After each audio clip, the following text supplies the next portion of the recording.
You are looking at Julian's pronunciation guide, where we look at how to pronounce better some of the most mispronounced words in the world, like this other curious word. But how do you say what you're looking for today? Let's learn once and for all how to pronounce the name of this author, novelist from Finland and Sweden. So she's Finnish and Swedish.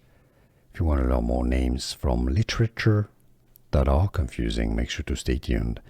Pronounced similarly in Swedish or Finnish. Tove Jansson is how they would say it. Tove Jansson. Therefore in English you can simply say it as Tove Jansson. Tove Jansson. How to pronounce Tove Jansson. And now you know. Here are more videos on how to pronounce more confusing words and names too many mispronounced. Like this video if you found it useful. I appreciate your support. I'll see you soon and thanks for watching.